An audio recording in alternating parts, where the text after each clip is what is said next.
എത്ര പേർക്കറിയാം ടൊയോട്ടയുടെ ഹൈലക്സ് വാഹനത്തിനെ തകർക്കാൻ ശ്രമിച്ച കഥ?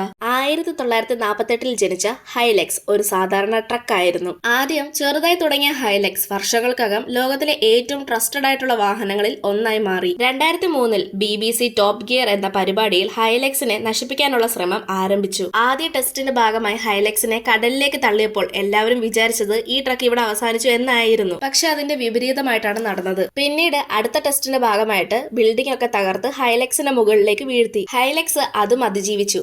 അടുത്ത ടെസ്റ്റിന്റെ ഭാഗമായിട്ട് തീ കൊളുത്തുന്നതായിരുന്നു. എന്നാൽ അതിലും ഹൈലക്സ് പാസ് ആവുകയാണ്. അങ്ങനെ ലോകം അതിനെ the truck that refused to die എന്ന് വിളിക്കാൻ തുടങ്ങി. ഹൈലക്സ് എന്ന ട്രക്ക് യുദ്ധഭൂമികളിൽ ഓടി, മരുഭൂമിയിലും പാടങ്ങളിലും ഇടനാഴിയില്ലാത്ത വഴികളിലും കയറി. പലർക്കും ഹൈലക്സ് ഒരു രക്ഷകനും കൂടിയായിരുന്നു. ഇന്ന് ടൊയോട്ടയുടെ ഹൈലക്സ് എന്ന വാഹനം ആധുനിക മോഡലുകളായി തുടരുന്നു. നിങ്ങൾക്ക് ഹൈലക്സ് വാഹനം ഇഷ്ടമാണെങ്കിൽ അത് ഇഷ്ടപ്പെടാൻ കാരണം എന്താണെന്ന് കമന്റ് ചെയ്യും. ഇതുപോലെയുള്ള കൂടുതൽ വീഡിയോസിനായി ചാനൽ സബ്സ്ക്രൈബ് ചെയ്യാനും ഇൻസ്റ്റാഗ്രാമിൽ ഫോളോ ചെയ്യാനും മറക്കല്ല്.